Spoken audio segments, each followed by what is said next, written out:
Hello guys, so welcome to another video by Only Chemistry. This video contains information about the quality control, that is the QC department of pharma and chemical industry.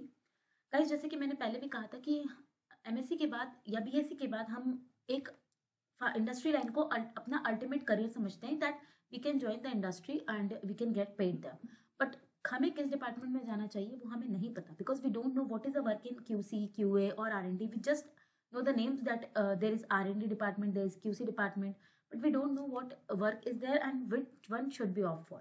तो इसीलिए मैंने अपने पिछले video में R&D के बारे में बात की थी, क्योंकि बहुत से लोगों को मिथ होता है that R&D is the best department, it is the head of all department, etc etc. सो मैं जस्ट ये चाहती हूँ कि आप किसी भी फील्ड को चूज करने से पहले you should know the what are the things you are gonna do, what are the growth there, what is the pros, what is the cons, what is the CTC there before opting. Because अगर आप किसी एक department में चले जाएंगे then you are not going to get an option to switch to other. आप switch कर सकते हो other department में, but you again in for that department you are going to start as a fresher again. So it is very difficult for you to switch from one department to another when you are starting with a department. So इसीलिए I want कि आप पहले ही decide कर लें that which department you want to go and you should try for that department first. Then if you are not getting then you can switch to other department. But अगर आपको पता है कि किस department में क्या काम हो रहा है then you can easily opt for the given department. So इस वीडियो में मैं बात करूंगी क्वालिटी कंट्रोल डिपार्टमेंट के बारे में.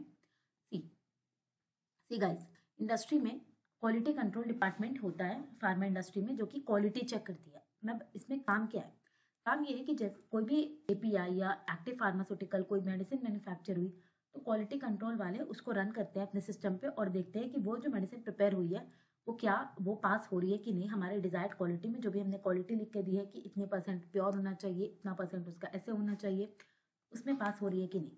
So basically QC वाले लोग क्या करते हैं कि they run HPLC, they run GC, they run NMR to check whether their product they have prepared is pure or not, whether they have any impurity or not. वो हमारी quality में पास हो रहा है कि नहीं, वो मॉइस्चर में पास हो रहा है कि नहीं, उसमें कोई टॉक्सिक इंग्रेडिएंट तो नहीं है, कुछ ऐसा नहीं है. तो that product is now they are first analyse by the QC department और उसके बाद फिर वो QA को वो डेटा ट्रांसफर करके that product is up to sale. तो ये काम होता है QC डिपार्टमेंट का. सो इसमें बेसिकली वर्क यही है कि कोई भी प्रोडक्ट जो प्लांट पे प्रिपेयर हो रहा है वो पहले QC पे आता है. अब QC पे सिर्फ फिनिश प्रोडक्ट ही नहीं आता कि हमने कोई मेडिसिन बना दी एंड QC डिपार्टमेंट में उसे चेक किया. हर एक स्टेप के बाद वो प्रोडक्ट पहले QC में जाएगा. सपोज मैंने कुछ प्रिपेयर किया और मैंने कहा कि इसकी pH 5 होनी चाहिए, तो पहले वो pH चेक होगी ड्यूरिंग द मैन्युफैक्चर कि उसकी pH 5 है. देन सपोज मैंने कोई मॉइस्चर की लिमिटेशन डाली है तो पहले मॉइस्चर चेक होगा कि उसकी मॉइस्चर कॉम्प्लाई है कि नहीं. फिर अगर उसकी मॉइस्चर कंप्लाई है then they will going to move ahead further with the process. और अगर मॉइस्चर कंप्लाई नहीं है तो उसे वो वहीं पे ठीक करेंगे कि हमारे मॉइस्चर इन प्रोसेस में इतना आ रहा है, तो अगर वो सेट है तो ही वो आगे जाएंगे, otherwise they are going to start complying the moisture first. तो हर एक स्टेप में ड्यूरिंग द होल प्रोडक्शन हर एक स्टेप में QC का काम है. And after the formation of the finished good also QC department is going to check the quality of that product. और अगर वो पास है क्वालिटी में तो फिर QC डिपार्टमेंट उसका डेटा QA को देती है and then QA is gonna approve that and then that product is up for sale. So ये काम हो गया QC का. तो बेसिकली QC का काम है किसी भी प्रोडक्ट की एनालिसिस करना.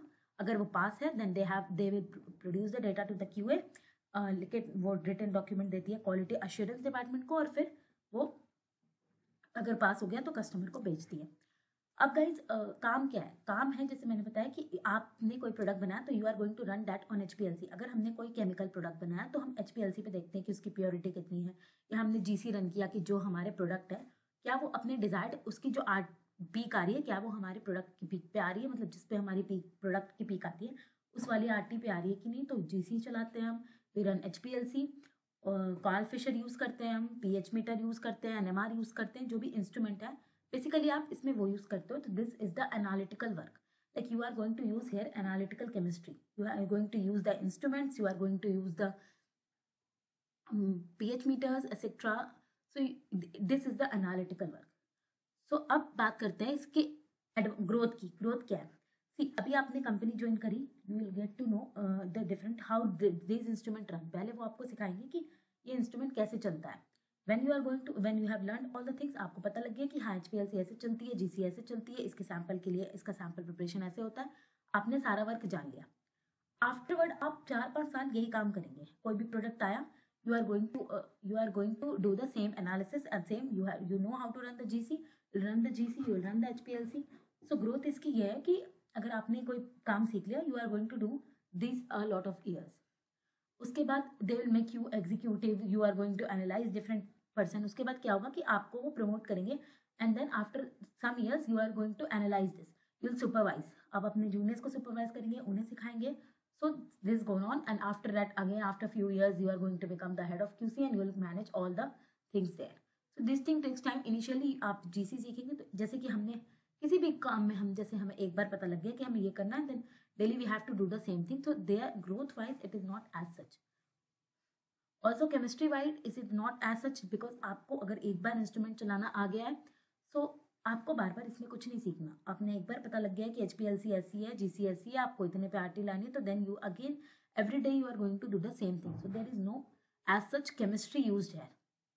एक बार आपने इंस्ट्रूमेंट सीख लिया, एक बार आपने कैलकुलेशन जान लिया, सो डेली आपको वही काम करना है. तो अगर आप ये सोच रहे हैं कि मैं केमिस्ट्री में बहुत अच्छा हूँ तो मुझे QC में जाना चाहिए, मुझे इंडस्ट्री में जाना चाहिए, तो मैं ये कहूँगी कि that is not the case. मैंने हमेशा कहा है कि industry and chemistry are two very different thing. You are just going to use the knowledge at a initial period of time. After that आपको डेली वही काम करना है. सो ये नहीं है कि अगर आप केमिस्ट्री में बहुत अच्छे हो तो आपको यहाँ पे कोई बेनिफिट होने वाली है. No, you are just dedicated to work. जितना अच्छा आप काम करेंगे, जितना अच्छा आप पंक्चुअलिटी शो करेंगे, you are going to get the growth accordingly. अब जैसे कि मैंने कहा कि इसके प्रोज क्या है. प्रोज इसके यही है कि that it is a desk job. You are going to get a desk job, you are going to get a seat, you will going to get the HPLC. शुरू के सालों में आप वेट लैब में होंगे. वेट लैब मीन्स जो भी GC और HPLC से पहले होती है वेट लैब. वेट लैब में क्या आता है, लाइक pH मेजर करना, कार्ल फिशर करना, मॉइस्चर चेक करना, LOD चेक करनी. सो ये सारी चीज़ें आती है वेट लैब में. तो शुरू के सालों में हम at least I think 2 to 3 years you are going to get in the wet lab. आप सबसे पहले आप सीधा HPLC नहीं चलाओगे, you are going to do the in process analysis. Like आप वे करोगे कि सैंपल का लॉस, LOD कितना है, इसका मॉइस्चर कितना है, इसका pH कितना है. These thing you are going to do first. Auto titrator पे करोगे काम. सो शुरू में आप वेट लैब पे होगे. उसके बाद आपको इंस्ट्रूमेंट हैंड ओवर कर दिया जाएगा and you are going to do. But guys जो भी ARD से डेटा आएगा, that is analytical research department, वो डेटा आपको फिक्स करके देगी कि हाँ हमारी क्वालिटी इतनी आनी है, इतनी आनी है, 99% प्योरिटी की हम बेचते हैं. So you are going to run the data and if you are say going to check whether it is 99, 98, 97 or what, and then if it pass, you pass into the QC, QA, and if not, you going to give it to the plant again so that they can purify it further. So कुछ साल आप wait lab में रहोगे, कुछ साल आप उसके बाद you will going to get the instrument department, and then उसके बाद अगर आप प्रमोट हुए तो then you are going to supervise the work done by your juniors. So pros इसका यही है कि you are going to get a desk job here. Like अगर आप वेट लैब में भी होगे तो भी आपको ऐसा नहीं है कि आपको बहुत ज़्यादा मैनुअल वर्क करना है, कि आपको रिएक्शन लगानी है, बड़े बड़े RBs हैंडल करने. No, you are going to just check the moisture. So you are not going to do as much manual work as required. So the advantage is that कि आप एक टाइम पे आपको कुछ सालों के बाद आपको एक सेटिंग जॉब मिल जाएगी, जो कि मुझे लगता है कि R&D डिपार्टमेंट में लैकिंग है. क्योंकि वहाँ पे अगर आप 10 साल भी काम करोगे then you are going to work in the same lab. You have to work manually, you have to do the reaction. So ये advantage which I find that QC department has, कि आपको कुछ साल के बाद एक डेस्क जॉब मिल जाएगी. क्योंकि एक टाइम के बाद we are not capable to do think manually. हम चाहते हैं कि हम बैठ के काम करें. सो ये चीज़ आप R&D डिपार्टमेंट में मिस करोगे, that you are going to get here. So I think that's a privilege here. Also I find QC department to be more beneficial for girls. क्योंकि मैंने इसीलिए कहा ना कि मैंने आपको मैनुअल वर्क नहीं करना, तो the hiring for girls is also there. क्योंकि अगर कंपनी में इक्वालिटी डाइवर्सिटी आती है so they required girls for QC department. आपको R&D में 1 लड़कियां मिलेंगी, then you are going to get 50 girls in the QC department. So the vacancy for girls is there. So जो भी लड़कियां हैं आई थिंक कि उन्हें QC में जाना चाहिए, because they are going to get advantage there. They have do not have to do the manual work. Also there will be vacancy. इसका एक अगला प्रोज यही है कि इसमें वैकेंसी निकलती है, क्योंकि हर कंपनी बिना QC के नहीं चल सकती. कंपनी में R&D नहीं होगी अगर उसे प्रोडक्ट वही बेचना है तो, but every company will have a QC department. So इस बात में आपको एडवांटेज मिलेगी कि there will be lot of vacancy. You can switch from one company to another company easily as compared to a R&D department employee. So there is advantage कि vacancy इसकी काफ़ी होती है, क्योंकि हर कंपनी में क्यूसी होती है और उनकी रिक्वायरमेंट भी काफ़ी होती है। अगर आर&डी में 50 लोग हैं then QC will have 150 people. So अगर लोग ज़्यादा हैं तो वैकेंसी भी ज़्यादा होगी, सो क्यूसी में वैकेंसी होती है। सो अगर आपको कल को जॉब स्विच करना है, you are going to get find it easy. So एक एडवांटेज क्यूसी का ये है कि आपको जॉब स्विच करने में ईजी होगी। There are lot of vacancy, it does not require manual work, so it is good for girls. Also you are going to get go do the desk job after some years, so it is beneficial in that case. So these are the pros that I find in the QC department. अब बात करते हैं इसके cons की। Cons क्या है? See guys, cons इसका ये है कि अगर आप सोच रहे हो कि मैं केमिस्ट्री में बहुत अच्छा हूँ तो मुझे क्यूसी में जाना चाहिए, तो ये केस नहीं है। अगर आप केमिस्ट्री में अच्छे हो, so I will suggest that you try the ARD department, that is the Analytical Research Department of the R&D. R&D में एक CRD होती है, केमिकल रिसर्च, और एक ARD होती है। ARD होती है जो कि सारे प्रोसेस को सेट करती है। जो भी CRD वाले प्रिपेयर करते हैं, जो भी प्रोडक्ट अपने लैब में, वो ARD वाले वेरीफाई करते हैं वही सेम इंस्ट्रूमेंट रन करके, और यही डेटा वो QC को देते हैं जो उन्होंने प्रोसीजर सेट कर रखा होता है। और फिर वो QC वाले उस ARD वाले डेटा को फॉलो करते हैं और चेक करते हैं कि जो प्लान पर प्रोडक्ट बन रहा है वो उससे कॉम्प्लाई कर रहा है कि नहीं। तो अगर आप केमिस्ट्री में ज़्यादा अच्छे होंगे then I will suggest that you should try for the ARD department, because there you will get use of the chemistry, but here there is no as such use of chemistry. Once you learn the instrument there is nothing new to do. So एक ये drawback है कि अगर आप chemistry में अच्छे हो तो ये यहाँ पे आपको बहुत ज़्यादा केमिस्ट्री की ज़रूरत नहीं है। दूसरा कौन सी है कि जो पे स्केल होती है ना, वो कंपेरेटिवली क्यूसी डिपार्टमेंट के I feel that is less than the R&D department, because there you have to do the research work. So here you will get promoted, you will get hike every year. हर साल आपको hike मिलेगी based on the company standard. Like अगर उस company में 8% मिलता है, 10% मिलता है hike, so you are going to get that. But as compared, अगर आप ये सोच रहे हो कि 2 साल में 3 साल में मेरी सैलरी ट्रिपल हो जाएगी, तो that is not the case, as you are not getting that much salary. So salary wise it is less. Which I feel, because R&D का अगर कोई प्रोडक्ट ब्रांड पे चल गया then they are going to get more hike. पर यहाँ पे क्या होता है कि CTC, जो भी आपकी CTC है वो इतनी ग्रो नहीं करेगी, मतलब आप इतना हाइक नहीं ले लोगे कि अगर 3 साल में आपकी सैलरी ट्रिपल या 4 टाइम हो जाए, तो that is not the case. But it is good for desk job. तो इसमें मुझे एक ये कॉन्स लगता है। दूसरा क्या है कि शुरू में आप 2-3 साल वेट लैब में रहोगे तो वो आपको वो लगेगा कि मैं वेट लैब में, मतलब there is not as much work to do, you are going to do the moisture again again. So कभी कभी ऐसा फील होता है कि अरे ये तो मैं किसी को भी बता दूँ वो मॉइस्चर कर लेगा, इसके लिए केमिस्ट्री वाले बंदे की क्या ज़रूरत है। सो वहाँ पे आपको वो चीज़ फील होगी कि ठीक है मैं इसे ही बता देता हूँ ना, यही कर लेगा, कोई भी हो।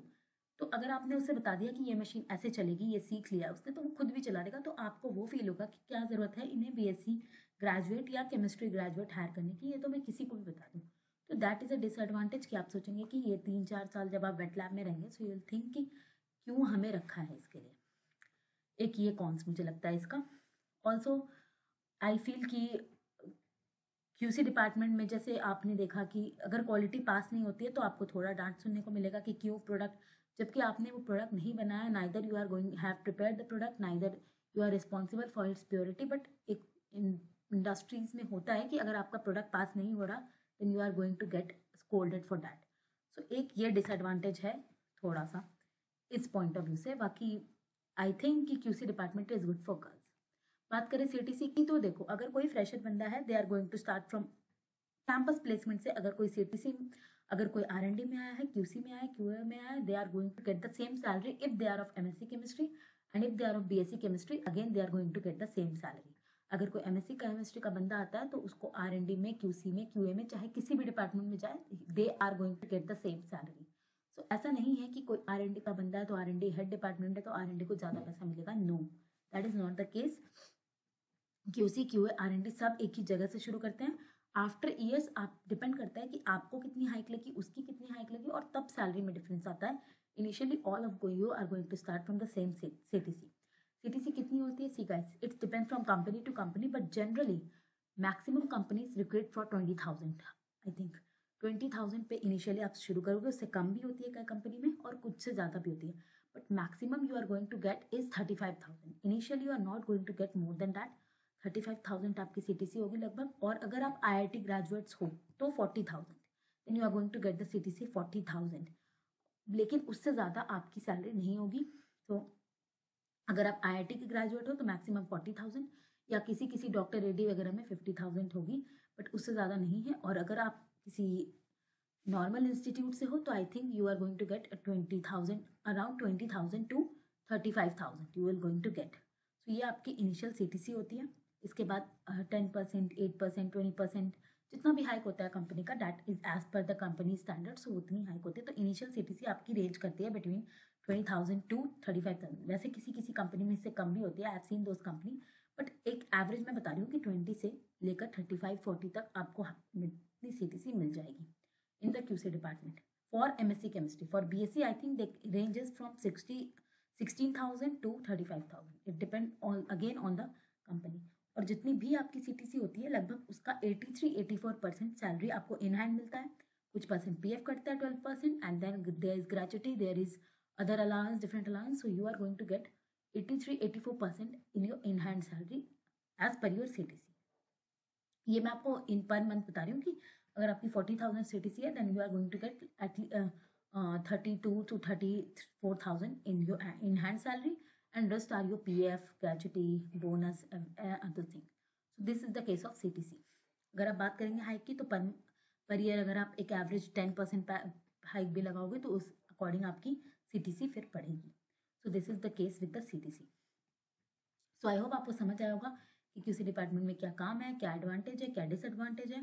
गाइज आई थिंक कि मेरे अकॉर्डिंग मैं भी कहूँगी कि गर्ल्स के लिए मुझे ये अच्छी जॉब लगती है, because I was in the R&D department, so I find that requires a lot of manual work, so I find that QC girls are chill, but I have to handle all those RBs and do the manual work, so that is a disadvantage.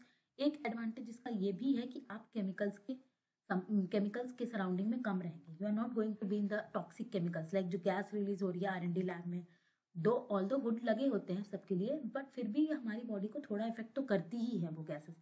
So QC में एक ये advantage भी है कि आप chemical से थोड़े दूर हैं, you are not going to inhale all the toxic gases, all the toxic chemicals. So एक ये एडवांटेज भी है कि हेल्थ इश्यूज भी आपको कम है यहाँ पर कंपेरेटिवली एज प्रोडक्शन, और इन R&D डिपार्टमेंट यहाँ पे आपको टॉक्सिक केमिकल्स इनहेल नहीं करने पड़ते, तो एक हेल्थ इश्यूज वाइज भी इसकी एक प्रायोरिटी है। सो इस बेसिस पर आप डिसाइड कर लीजिए कि आपको किस डिपार्टमेंट में जाना है, इसका काम क्या है, और फिर आप एक डिसीजन लीजिए, क्योंकि after 2-3 years when you are going to work there, you will be not able to switch to different department easily because they required experience. अब आप अगर QC से QA में स्विच करोगे तो आपको फिर से एक्सपीरियंस चाहिए होगा, वरना आप वहाँ पे फ्रेशर ही काउंट होंगे। तो इसलिए आप पहले ही डिसाइड कर लो कि which department you are going to target, and then you can start from there. So I hope आपको ये वीडियो अच्छा लगेगा। If you like the video, please do like the video and subscribe my channel. Thank you for watching.